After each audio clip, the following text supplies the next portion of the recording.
James Comey back in the news. The transcript of Comey's closed-door testimony came out yesterday. 156 times that he was quoted, "I don't know," 72 times, "I don't remember," 8 times, "I don't recall." He's the guy who's running an investigation, and the guy who runs an investigation has to know stuff. Nearly 1,000 people arrested during more violent protests in Paris. People now demanding taxes on the rich and French President Emmanuel Macron's resignation. President Trump making an official announcement of his White House Chief of Staff, John Kelly, that he'll be leaving at the end of the year. We'll be announcing who will be taking John's place. I appreciate his service very much. The Black Knights of Army have won the Army-Navy matchup. I do pray for these players on this field and all the good they represent. We who are willing to die for others, we salute you. It's big. I wouldn't have not have known this is Michael Bublé unless it was in the top corner over there. What I absolutely love is they have in prompter Pete and Nicole call for song because I think they were trying to like set me up to say that I didn't sing it, but then I sang it. You like didn't really sing. Can we talked about the first day hold on, of Ed. Christmas. Ed, do better. What do we have here for Ed to sing? Jingle bells. I mean, everyone knows jingle Can we call bells. for it? Oh, I think I lost my mic. It fell. Jingle bells, jingle all the way. No, you're not even singing it right. He doesn't even know the words. What? The ring, making spirits bright. What fun it is to ride and play this sleighing song tonight. Oh, Jingle bells, jingle all the way. Oh, fun it is to ride in a one-horse open sleigh. Hey! Oh boy, that's I gonna love live that I on. sang it last That time. might It live on wasn't the internet enough. forever. I think it will be. It But will. then my mic fell down, so I was trying to save it. But you know, we discussed this. There is a Fox and Friends Christmas party, and I think We have a surprise. We have a surprise for that. We should get, I'm sure somebody will get on their phone. It'll be on next weekend's show because Pete and I might. have a little idea. We've We're gonna surprise discussed it. everybody. It could be good. Yeah. Uh-oh. We're going to bring you along. I don't love surprises, but I will definitely join these guys for it. Well, We're glad you're here, Nicole. Thank you, guys. I'm Thank you having very a much. great It's great to time. have you.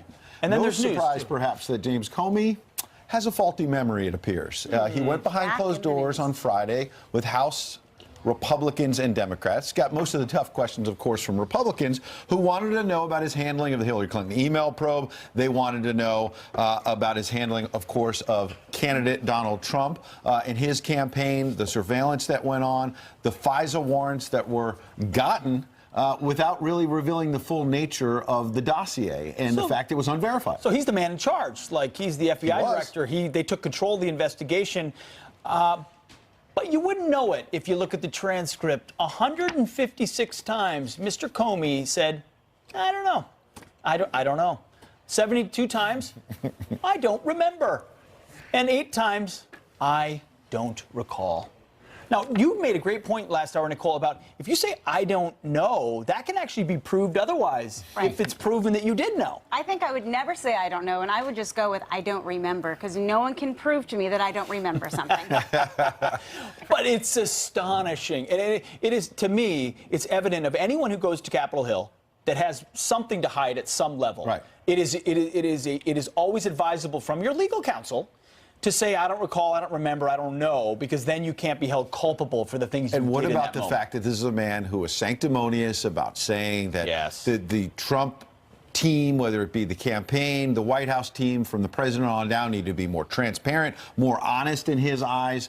And now he can't recall all of these important things. For example, he told our own Brett Baer during his book tour, James Comey did, that he didn't really know a whole lot about Christopher Steele, the former British spy who put together the dossier while he was FBI director, even though Steele's dossier, paid for by the DNC in the Clinton campaign, by the way, was used to go before the FISA judge. He didn't recall, he doesn't remember a lot of that. It's not credible. But he also said the dossier came from a verifiable or confident source. Yeah. But then he says he doesn't know Steele, so I don't understand that. Yeah, it's pretty unbelievable. Let's bring in Corey Lewandowski, former Trump campaign manager and co-author of Trump's Enemies. Corey, thanks for being here. I don't really know who you are, but you're on the show today. I don't recall. Help me. I don't recall either. Look, this is what is so amazing, and this is really what we talk about in the book, is what the FBI knew, what they used to get surveillance on American citizens on domestic soil, and now Jim Comey, under the penalty of perjury, all of a sudden he can't remember anything. Don't forget, this is the same FBI director who, when he left Trump Tower after giving Donald Trump the false dossier in January of 2017, took contemporaneous notes on his work computer, which then got leaked, that he gave out to his former law professor to make sure that that information was put in the public sphere. So Jim Comey is at the middle of all of this fake Russia probe investigation. He actually went on to say during his testimony he doesn't know Bob Mueller, doesn't have Bob Mueller's phone number, has never been to his house, and has never kissed Bob Mueller, is what he said, if you believe this.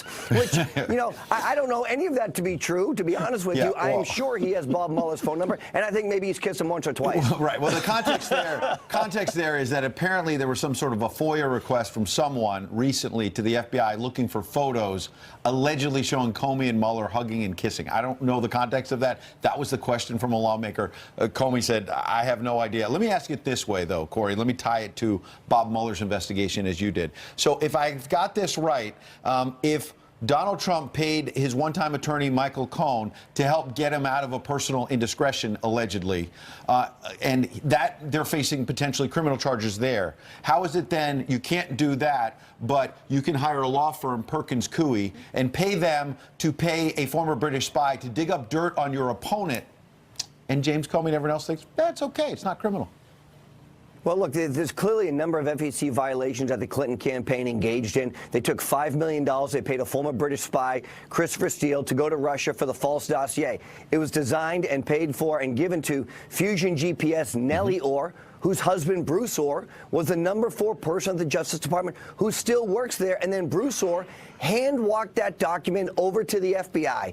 The only time that document made it into the public sphere is after Jim Comey personally provided Donald Trump with a copy of that false dossier and then leaked the fact that that dossier was provided to President-elect Trump in a secured classified briefing in January of 2017. Jim Comey knows all about this. He has significant legal exposure. His articulation that he doesn't remember any of these things is going to come back to haunt him. Corey, in testimony, James Comey said of Bruce Orr, the #4 at the, he's a lawyer for the Department of Justice, who I don't really know exactly what his job was. I remember him from the Southern District of New York, a DOJ lawyer. So he's claiming he doesn't even really know Bruce Orr. Well, don't forget, Jim Comey, prior to being the FBI director, served as the Deputy Attorney General for the United States of America under John Ashcroft, the same job that Rod Rosenstein has. There's no way he doesn't know Bruce Orr. Bruce Orr was one of the most senior people at the Department of Justice. He oversaw all criminal activities related to organized crime. He had nothing, he was supposed to have nothing to do with campaigns, but because his wife worked for Fusion GPS, she gave him the false dossier, and he presented that to either Jim Comey or Andy McCabe, and that's how this whole investigation began, under a false premise from a false dossier paid for by the Clinton campaign. All right, well, that's a good point, Corey. So with the new year, it looks like we're going to have a new chief of staff. What's your thoughts on that? Look, I look forward to the new year, to be honest with you. The notion that we were going to potentially have a chief of staff that wasn't understanding how important the 2020 election cycle is for Donald Trump was crazy to me. And now I'm very happy that it looks like the president is going to bring in a new team, not just the chief of staff, but other individuals with one focus, and the only focus a first-term president ever has, which is securing a second term. Bringing in people who understand the political reality of what's about to transpire on Capitol Hill with the subpoena cannon that the Democrats are going to use against this White House, and understanding what that means from a political side is very important. But Corey, you have a bit of an axe to grind, don't you? I mean, you and John Kelly never got along, and you nearly came to blows in the West Wing, correct? Well, the reason John and I don't get along is because the mantra of let Trump be Trump, the most successful candidate in modern history, whether it's real estate, books, television, or now in politics, should be one that people should embrace and not fight back on. You can't change the way the president operates. I believe the president is best when he's out talking directly to the American people. And when people come into the administration and try and change his policies as a detriment, or allow people to work in the government who don't support the president's agenda, I fundamentally disagree with that. Corey, you mentioned 2020. According to the media, we may not even get there. Here's a couple of headlines based on the Mueller probe that caught our eye. New York Magazine said Trump 2020 shaping up to be a campaign to stay out of prison. And the USA Today, Mueller is close to answering Russia collusion question that could end Trump's presidency.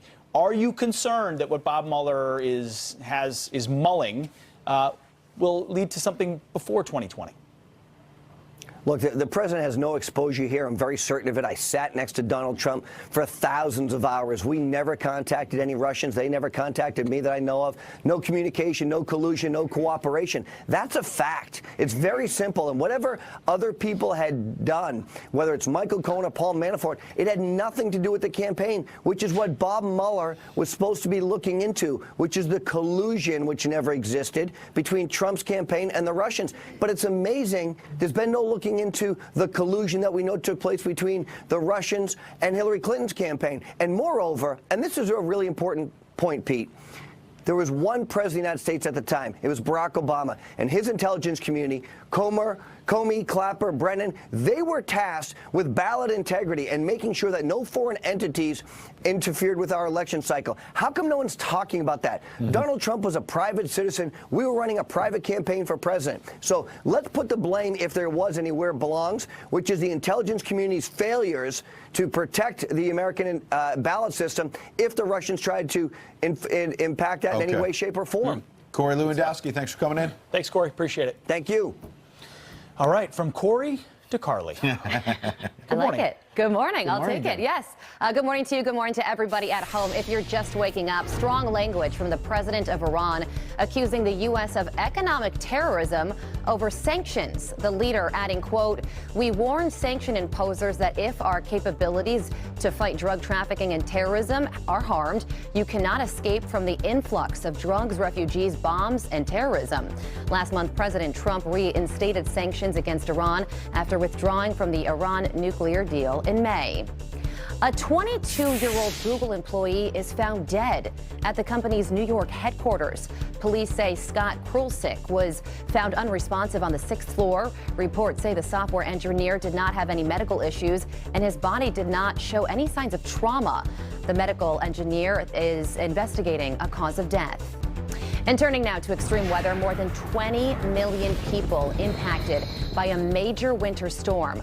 1,400 flights have been canceled in the southeast. Now, this is a live look at Boone, North Carolina, where parts of the state are expecting more than a foot of snow. The same system is dumping nearly a foot of snow in parts of Texas, creating dangerous driving conditions. The Houston area is dealing with major flooding with more than 6 inches of rain over the past 2 days. And those guys are your headlines. Good luck to everybody in that area. Already? Yeah, it is. Yeah. Where is meteorologist Rick? We should. We'll find him. Rick. You elevated him to like Cher and Bono. Major status. It's true. He's a one-name man. Yeah, that's Extended forecast coming up with Weatherman Rick. We love you. All right, thanks, Carly. Appreciate it. All right, chaos and violent protests erupting in the streets of Paris again. Paris. Over the country's climate agenda. We're live on the ground. Coming up next. It's either Paris or Paris, one or the other. Plus, one school district is not messing around when it comes to student lunch debt. The extreme measures now making sure parents pay up.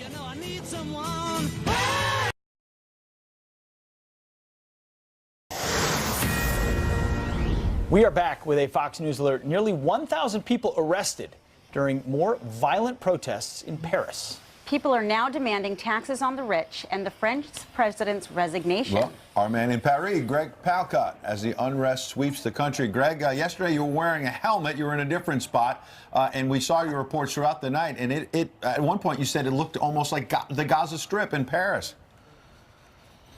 Yeah, absolutely rough. Ed, gang, how are you? Yeah, there's got to be a morning and a day after. It's turning out to be a nice one here in Paris on this Sunday, and they deserve it. Right now, you've got police, shopkeepers, residents picking up the pieces after yesterday's day of violence. It was the most arrests ever for officials in one day here in France. The latest numbers, 1,400 nabbed, and the damage was the most widespread of this month-long demonstration on a variety of days. We were out in it, as you noted, Ed, for most of the day. It went into the night, and it was ugly. Police clashing with anti-government protesters. The bulk of these so-called yellow vest protesters, middle-class folks from the French heartland, but with a little added punch from militants on the right and the left that have melded in with the crowd. Remember, these started out as anger over government hikes and gas tax for environmental reasons, but this whole thing has morphed into a broad attack on taxation, on wages, and a government which the people here feel is out of touch with the people. Incredibly, guys, except for one tweet praising the police, this country has not heard from its leader through this whole time, President Emmanuel Macron. The government has given ground on some of the protest demands, like the gas tax, and as you noted, possibly the wealth tax being reimposed again. Still, according to our sources, guys, the earliest France will be able to hear from President Macron is Monday night, probably not until Tuesday night. That's a long, dangerous silence. Back to you. Absolutely. Holy cow, it sure is. I mean, I've got a friend on the ground there who's saying, I mean, are we looking at an existential threat to the government? I mean, he's feeling like this is not just a contest with Macron, but the whole system feels like it's crumbling. Yeah, there was one cover story from their version of Time or Newsweek, and it's saying, is this the end of the days for the quote-unquote French model? And that's what we've been saying for years. Huge taxation, heaviest taxation in all the world, huge government employee ranks. It's got to break sometime. This might be it. It does. You're right, Greg. Great point. Thank you very much, Greg. Thank you very much. Appreciate it. What did former FBI Chief James Comey say behind closed doors? Well, guess what? We have the transcript, and you're not going to believe the details. Dan Bongino gives us his takeaways live coming up. Plus, what's the secret to a long life? Beer. Our next. Welcome back. Couple of quick headlines for you. Police searching for two Grinches.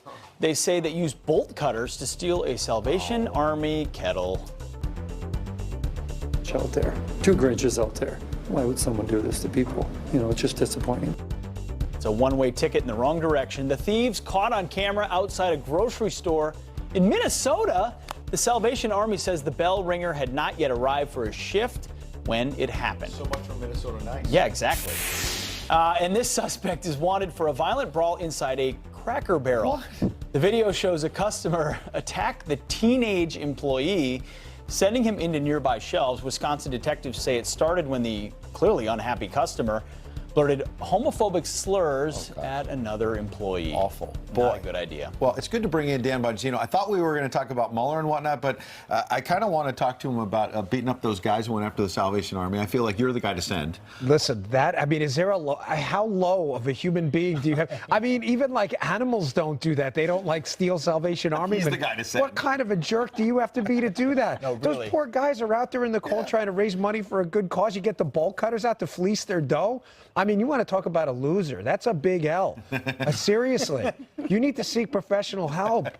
Yes, big time, Yeah, that's right? what my kids do, yeah. My gosh. You're right. Well, welcome here. Yeah, it's good to be Great here. to I have you in love the being in the flesh. studio. Appreciate Yeah, it. always good to see you. You have been on top of, inside, in front of so many of these issues related to the so-called Russian investigation, and Comey's been in the middle of it. He was behind closed doors yesterday asking a bunch of questions over Friday, 250 they released Friday, excuse me. 250 pages came out yesterday, though, from that. What do you make of what's revealed on that questioning of Comey? There are really some astonishing revelations in that transcript. And, you know, we've almost become overwhelmed by the bombshell word.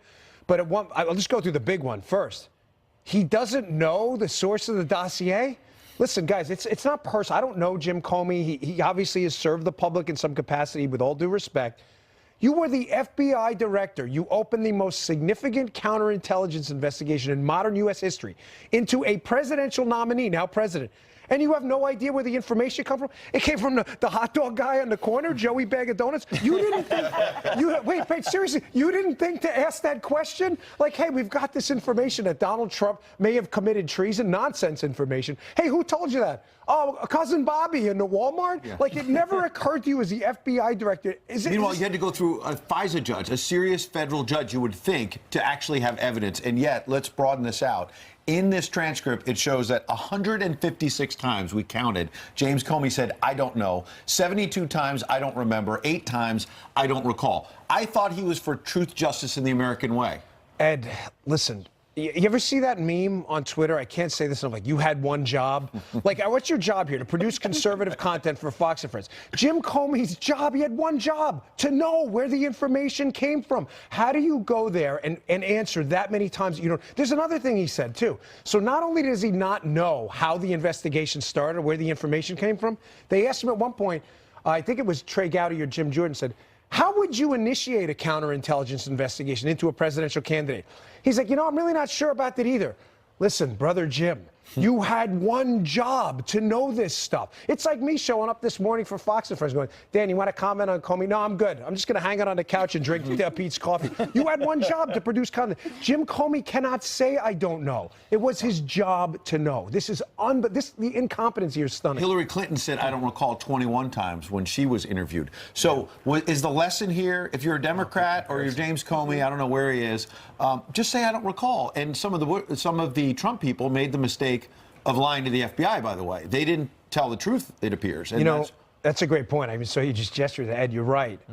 The fact that the benighted class, the anointed ones in the government, seem to live in a different constitutional republic than we do, I think is wearing on a lot of Americans of both stripes. Remember, I'm obviously not a Democrat at all. I share almost nothing in common with a lot of Democrats, but I think they're frustrated with Comey too. We have to get to a point right now where we all live under the same rules. And it's clear right now that you just nailed it. If you're in the government and you just say, hey, don't remember, you get a pass. Meanwhile, if you and I, you not only with us, you have to talk. And when you talk, if you misstep once, you're going to jail for lying to the FBI, even when they say you didn't lie, as in the case of Mike Flynn. Well, you're exactly right. Now, another comparison being made. Barbara McQuaid, she's a former U.S. attorney for the Eastern District of Michigan. I don't know her, but this soundbite caught our attention. She compared our president to illegal immigrants. Listen. This isn't just a regulatory offense when you're talking about campaign finance violations. It could be that President Trump procured the presidency by fraud. When immigrants procure their citizenship by fraud, we strip them of their citizenship. When a president procures his presidency by fraud, should we consider doing the same? Should we? So, Dan, I'm just cannot wait for your reaction to this. So do you think that, they're saying that the president potentially got his position out of fraud. Would you consider he got it out of fraud, and would you ever compare him to illegal immigrants? Yeah, I'm embarrassed for her. That was a really absurd, outrageous, embarrassing piece of commentary on that other network there. But they're good at that. They're the gold medal award winners of embarrassing commentary. But to suggest that the president got the presidency by fraud is ironic, because remember, it is Hillary Clinton who paid a British spy to deal with Russian intel to gin up fake information on Donald Trump and lied about it the entire time. Remember, we only found out they did the dossier after denial after the election. So it's kind of ironic that they gin up a bunch of fake information that could have impacted the election and the post-presidency on Donald Trump, but they're alleging somehow Trump won by fraud. It's absurd, and it's typical Democrat. Accuse your opponent of what you did yourself. It's not until Devin Nunes got the bank records from Fusion GPS. That was the key. They never admitted it. Never. Well, Comey actually came out and said, and it came out in the transcripts yesterday, he said he didn't even have much concern over who funded the dossier, which that's motivation. How could you not have concern over who's funding it? He dropped another bomb, though, yesterday, too. He said about the obstruction of justice charge. He said that when they were considering, after Comey got fired in their small group, this obstruction of justice charge, that they withheld it from Sessions. This is Comey, who's already been accused of usurping power with his July 5th speech about Hillary Clinton. Right. Did it again. His job is to report to Jeff Sessions. Both attorneys general. He said, we withheld that from Jeff Sessions. Dan, you had one job and you did it well. You did it well, Thank you. I love being here. It's great seeing you guys and ladies. Thank you, sir. All right, well, they say it's the best video you will see all day. It probably is. Right. The U.S. Army Ranger surprising his son at school.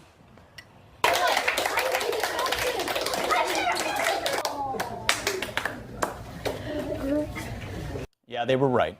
The story behind the emotional reunion coming up soon. Plus, what's the secret to a long life? We asked Don Bongino. He said Coors Light. And you know what? Our next guest is a 101-year-old World War II vet. He says Dan is right. He's next, live. That was the national anthem from yesterday. I tell you, the whole pageantry leading up to the game was powerful. No, I got chills, tears to my eyes. The prayer that was given before that. You were standing in your living room, as I understand it. I actually was. Yeah. You know, I believe that. I can confirm that is a fact. That's awesome. There's just moments you know it, you connect to it, and our nation comes together. And you watch those kids, and they're kids. They won't be soon. Some of the faces so young. You're right. Yeah, they're like there's kids partying, passed out in their dorm rooms, and these kids are like, I want to serve my nation and potentially die for it. And it really reinforces your belief that the next generation can carry on our American experiment. And the commander-in-chief was there as well, there for the coin toss. Yeah, it's the only thing he got wrong. And the only thing that Navy got right is he flipped it. Navy called it. They won the toss, and it turns out Army did win 17-10. Yes, they did. A running attack that Navy couldn't stop. A couple of fumbles, an interception. It was a good game, and Army's a real quality squad. They're 10-2. They're ranked in the top 20 in the nation. I'm not surprised the Army has a good ground game. Oh, I like it. I know why you keep this guy around. Good on the ground. Well, you Nicely remember, though, done. Carly Shimkus did say that she was for Navy, so we're going to toss over to Carly. That's right. Congratulations. Wait, first, let's correct the record. First, she was on the fence. Yes. No, she was just neutral. Very neutral. She was neutral, but then she has family. I who always is in want the every Navy. team to win, whoever the underdog is. Every team. Get everyone a trophy. Can't everyone just tie at the end of the That's game? right. Can't we all just win? Let's just Isn't get that the along. trend of Let's just get along and get the headlines. All right, yes, we do Thank have you, to give Carly. some very important headlines here. ICE agents arrest 105 people in a 5-day sweep targeting illegal immigrants. Of those arrested in the New Jersey bust, 80% had prior or pending criminal charges. Some are known gang members, including one with ties to MS-13. Former acting ICE Director Tom Homan joined us earlier to weigh in. Sanctuary cities actually results in arrest of more illegal aliens, and it puts the illegal alien community at a greater risk of crime because those criminals are going to go back and victimize the very communities in which they live in. So it doesn't make sense. Sanctuary cities is a big lie by the liberals. Well, the massive sting comes despite the state's attorney general's new directive limiting local and state law enforcement cooperation with ICE. Fishermen, now heroes, rushing to save a man from his burning car. A driver became trapped after crashing into a tree near a Florida marina. Security video shows the fishermen hurry to the scene to put out the fire and pull him out. The man has several broken bones and faces a very long road to recovery. It's unclear what caused the crash. A Rhode Island school district is using a collection agency to go after unpaid lunch money. A school official claiming the outstanding balance is near $46,000. Last year, the school wrote off more than $95,000 in lunch debt. Parents owing $20 or more will get a letter from the collection agency starting next year. Wow, taking a hardline stance on those lunch money. No free lunch. Right, no free lunch. No, nothing's ever free. No free lunch for you. No soup for you. Unless you're here, because we do eat a lot here in Boston, friends. That's true. Army Thank has a you, good Carly. ground Appreciate game. it. Army has a good ground game. So I was checking. I bet Navy's good at water polo. They are decent, 15-14. Oh, Army, it be doesn't. nice They to didn't Navy. play Army though in water polo. I don't know that Army has a water polo team. They shouldn't. I love the Navy. Come on, they drive us You know everywhere. what? Everyone should celebrate the Army victory and a wonderful game played by all, because we got a Coors Light here, not just for that, but for our next guest, who's really remarkable. It's the question everyone wants answered. What's the secret to a long life? And according to one World War II Air Force veteran, it's not a fancy diet or strict workout regimen. great. The secret is one Coors Light each day. That's right. He just celebrated his 101st birthday last week, and now Coors fan Andrew Slavinik and his son Bob join us with their story. Good morning. Thank you both for joining us this morning. Good morning, guys. To you, sir. Good morning, guys. I crack a can to you, sir, this morning. These are cold, by the way. They are cold. We have a couple with us. So how in the world did you come about this idea that Coors Light might be the secret to a long life? How'd you come about liking Coors Light, Dad? Well, I tried several other beers, but they just didn't really feel like the right one. So I came across Coors Light with its flavor and light, and I really enjoyed it. I agree. And I've been drinking it for the last 15, 20 years. I think we found a new celebrity spokesman. And Bob, I wonder if you could ask him, because we've got the doctor here in the house. How did he come about with one? Was this a negotiation with his doctor? Because Pete was hoping this meant you could have a six-pack a day, but he says one. Why one? Why one? Just he didn't want to get too much, so he just decided. And as the older he got, it narrowed down to just a one. But when he started, it may have been 2 and 3, just to get through the day. Sometimes one is enough. You don't have to overdo it. No, we drink more than one a day. Sometimes we have 2, sometimes I have 3. Wait, he's breaking some news here. There we go. This is what I like to hear. We got to have that one at 4 o'clock, though. That's the most important one. The one at 4 o'clock, is that what it is? Yeah. This is great. That's the most important. Write that down. 5 is too late. Sometimes you got to start at 4. I agree with you. That's great. Now, Nicole has a special surprise for you. Yes, I do. So we wanted to tell you something. So we want to thank you for your years of service and being a lifelong fan. This is from Coors Light. This is from Coors Light. Yeah. This is a message from Coors Light. They're saying that we want to thank you for your years of service and being a lifelong Coors Light fan. They're honored to visit your home yesterday to deliver beer, but there's more gratitude that they want to give you. On behalf of the entire Coors family, they would like to fly you and your son Bob out to their hometown of Golden, Colorado to take a tour of our brewery.